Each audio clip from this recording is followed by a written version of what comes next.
అదే RTV app వార్తల్ని క్షణాల్లో చదివే అవకాశం ఉంటుంది. ఒక న్యూస్ పేపర్, ఒక టెలివిజన్ ఛానల్ మీ చేతుల్లో ఎప్పుడూ ఉంటాయి. మన హిందూ జాతి పరమ ప్రమాదంలో పడబోతుంది అన్నదానికి ఒక్క ఉదాహరణ నిన్న మనం టీటీడీ తిరుమల తిరుపతి దేవస్థానం దగ్గర జరిగిన ఘటనను ఒకసారి తలుచుకుంటే టీటీడీ చైర్మన్ గారు ఒక మాట మాట్లాడినారు. ఆయన ప్రెస్ను అడ్రస్ చేసినప్పుడు మీరు ఒకసారి అబ్జర్వ్ చేయండి. ఇది దైవ నిర్ణయం అంట. ప్రభుత్వాన్ని వదిలేసి, పాలక మండలిని వదిలేసి, లేదా టీటీడీ ఈఓలను జేఈఓలను ఈ కార్యక్రమం నిర్వహించడానికి ఎవరైతే కాంపిటెంట్ అథారిటీస్ ఉన్నారో వారిని అందరినీ వదిలేసి వెంకటేశ్వర స్వామికి నెట్టివేయడం అనేది పరమ ప్రమాదం. ఇది దైవ నిర్ణయం అన్న వీరు వెంకటేశ్వర స్వామి పైన ఎఫ్ఐఆర్ కట్టి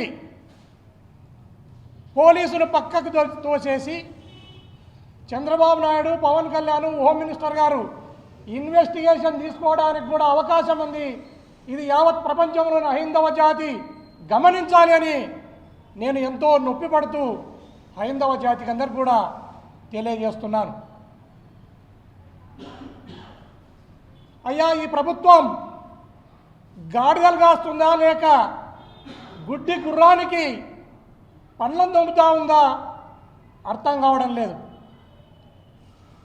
ముక్కోటి ఏకాదశి అంటే లక్షలాది మంది ప్రజలు తిరుమల తిరుపతి దేవస్థానానికి వస్తారనేది అందరికీ తెలిసిన విషయమే. బ్రహ్మోత్సవాలంటే లక్షలాది మంది తిరుమల తిరుపతి దేవస్థానానికి వస్తారన్నది అందరికీ తెలిసిన విషయమే. దీన్ని సమీక్షించకుండా, దీన్ని పరిశీలించకుండా గాలికి వదిలేసి నిన్న ఈ రాష్ట్ర ఉప ముఖ్యమంత్రి పవన్ కళ్యాణ్ గారు ఒక మాట మాట్లాడతాడు. మానవ తప్పిదం, ఇది అధికారుల తప్పిదం, ప్రభుత్వ తప్పిదం అంటూనే ఇది ఏదో కుట్ర దాగి ఉంది అని దీన్ని మా పార్టీ వైపు, మా వైఎస్ఆర్ కాంగ్రెస్ పార్టీ వైపు, లేదా మా అధినేత జగన్మోహన్ రెడ్డి గారి వైపు నువ్వు ఏలు చూపించే విధంగా నిన్న మాట్లాడడం అనేది చాలా హాస్యాస్పదము. దీన్ని రాష్ట్ర ప్రజలందరూ కూడా గమనిస్తున్నారయ్యా పవన్ కళ్యాణ్ గారు.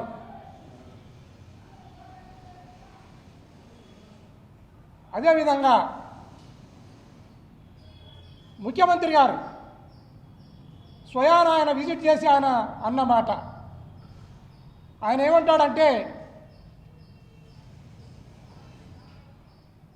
ఏకాదశి ద్వాదశి అనేది 2 రోజులే జరుపుతారు. గత ప్రభుత్వం 10 రోజులు ఎక్స్టెండ్ చేసింది.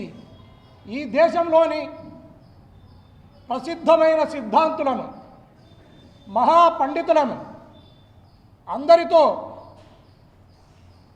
సమీక్షించిన తర్వాత ఇది ఆమోదయోగ్యము, ఇది 10 రోజులు జరపటం అనేది, ఏకాదశిని 10 రోజులు జరపటం అనేది శాస్త్రీయముని వారు చెప్పిన తర్వాత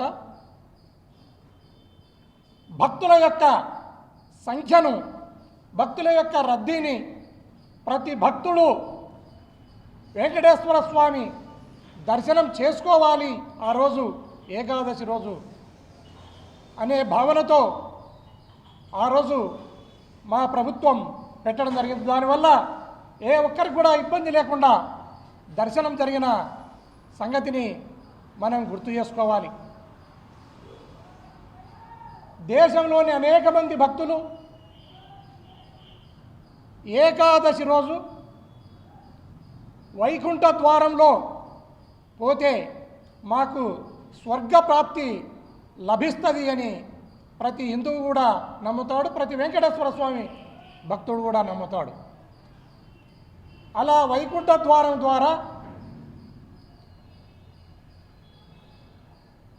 వెళ్ళి పుణ్యాన్ని పొందాలి, స్వర్గం పొందాలి అని వచ్చిన భక్తులను తొక్కిసలాటలో చంపి ప్రభుత్వం పోస్ట్ మార్టం చేసి స్వర్గానికని వచ్చిన వాళ్ళ నరకానికి పంపించిన దుర్మార్గమైన ప్రభుత్వం ఇదని నేను మీడియా ద్వారా యావత్తు హిందూ ప్రజలకందరికీ కూడా నేను తెలియజేస్తున్నాను.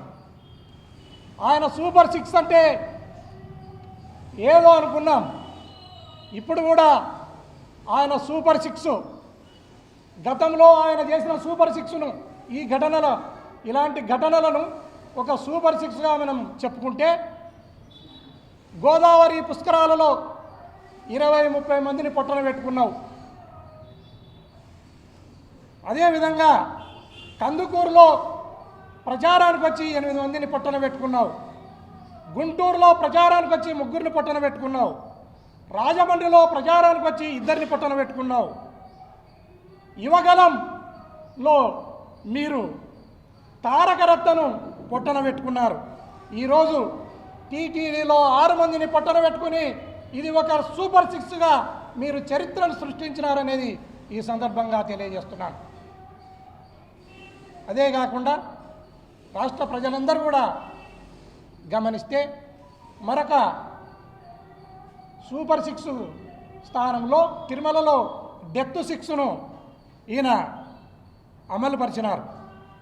మల్లిక అనే అమ్మాయి, నాయుడు బాబు 2, లావణ్య 3, శాంతి 4, రజని 5, నిర్మల 6.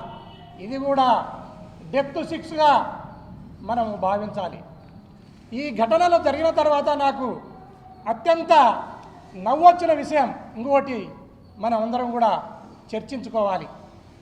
అదేంటంటే, ఈ 6 మంది వస్తే ఒక 6 నిర్ణయాలు చేసినాడంట.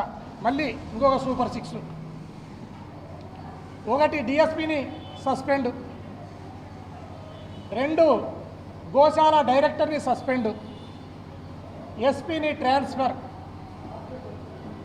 గౌతమిని ట్రాన్స్ఫర్, శ్రీధర్ అనే ఒక భద్రతాధికారిని ట్రాన్స్ఫర్, జ్యుడిషియల్ ఎంక్వైరీ. ఈ 6 నిర్ణయాలు మరొక సూపర్ 6.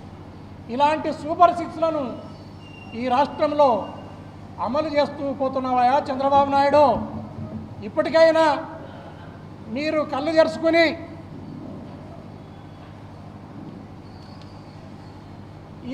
ఇలాంటి ఘటనలు పునరావృతం కాకుండా చూడవలసిన బాధ్యత ఈ కూటమి ప్రభుత్వం మీద ఉంది. దీనికి అందరూ బాధ్యులే. ఇది తప్పు జరిగిందని పవన్ కళ్యాణ్ గారు మీడియా సమక్షంలోనే చెప్పడం జరిగింది. మీడియా సమక్షంలో ఈ మాట చెప్తున్నామంటే నైతిక బాధ్యతను వహించి ఒక రైలు ఘటనలో, ఒక ట్రైన్ యాక్సిడెంట్ ఘటనలో అప్పుడు రైల్వే శాఖ మంత్రిగా ఉన్న లాల్ బహదూర్ శాస్త్రి అనుకుంటా, ఆయన రాజీనామా చేయడం జరిగింది. ఈరోజు యావత్ ప్రపంచంలోని హిందువుల మనోభావాలను దెబ్బతినే విధంగా ఈ ఘోరమైన ఘటనకు కూడా మీరు నైతిక బాధ్యతను వహిస్తూ ముఖ్యమంత్రి, ఉప ముఖ్యమంత్రి రాజీనామా చేయాలని యావత్ హిందూ సమాజం, నేనొక్కనే కాదు, ఈ ప్రపంచంలోని హిందూ సమాజం అంతా భావిస్తూ ఉంది, కన్నెర చేసింది ఈ ప్రభుత్వం పైన అని నేను తెలియజేస్తున్నాను. అదేవిధంగా ఈ రాష్ట్రంలో ఇలాంటి ఘటనలు, ఇలాంటి సూపర్ 6లు ఎన్నో జరుపుతూ పోతున్నావు. ఈ సూపర్ 6లకు నీ ఏవైతే కలుషితమైన, దౌర్భాగ్యమైన సూపర్ 6లు ఉన్నాయో వాటికి పులి స్టాప్ పెట్టి నిజంగా నువ్వు ఆ ఎలక్షన్ల కంటే ముందు ఏమి సూపర్ 6ల కోసం అయితే హామీని ఇచ్చినావో ఆ సూపర్ 6లను హామీ చేయవలసిందిగా మిమ్మల్ని కోరుకుంటున్నాను. ఈ ఘటన యావత్ హిందూ సమాజం, యావత్ వెంకటేశ్వర స్వామి భక్తుల మనోభావాలను మనోభావాలకు సంబంధించిన అంశం. దీంట్లో నైతిక బాధ్యతను వహిస్తూ చంద్రబాబు నాయుడు రాజీనామా చేయాలా, పవన్ కళ్యాణ్ రాజీనామా చేయాలా, లేకుంటే చైర్మన్ను సస్పెండ్ చేసి ఇమ్మీడియట్గా నీకు ఇది తగదు అని పంపవలసిన బాధ్యత ఈ ప్రభుత్వం పైన ఉంది. నిజంగా పోలీసు వ్యవస్థ మీద అందరూ దుమ్మెత్తిపోస్తున్నారు. పోలీసు వ్యవస్థ యొక్క పాత్ర చాలా నామమాత్రంగా ఉంటుంది టీటీడీలో అనేది నేను అక్కడ డ్యూటీ చేసిన వానిగా చెప్తున్నాను. ఎందుకు ఈ మాటను అంటున్నానంటే, చైర్మన్ లేదా టీటీడీ ఈఓ, పాలక మండలి వీళ్ళందరూ కలిసి తీసుకునే నిర్ణయాలను ఫోర్సులేకి లేదా లా అండ్ ఆర్డర్ని చూసుకునే బాధ్యత మాత్రమే, గేట్లు ఎత్తంటే ఎత్తుతారు, ముయ్యి అంటే ముయ్యే బాధ్యత మాత్రమే పోలీసుది ఉంటుంది. పోలీసులను ఎస్పీ స్థాయిని, డిఐజీ స్థాయిని కూడా టీటీడీ ఎంప్లాయీస్ కానీ, టీటీడీ అధికారులు కానీ, టీటీడీ వ్యవస్థ వీళ్ళని ఎక్కడ కూడా ఏమాత్రం వీళ్ళని అలో చేయకుండా వీళ్ళను డైరెక్ట్గా దేవుని దగ్గరికి పోయే హక్కు కూడా వీరికి ఉండదు. అక్కడ డ్యూటీ చేసేవారికి కూడా వాళ్ళవి నామమాత్రపు అధికారాలు ఉంటాయి. వారిని బలిపశులను చేయకుండా దీనికి నిజమైన బాధ్యత ఎవరిదైతే ఉందో వారిని సస్పెండ్ చేయాలి, వారిని శిక్షించాలని ఈ సందర్భంగా తెలియజేస్తున్నాను.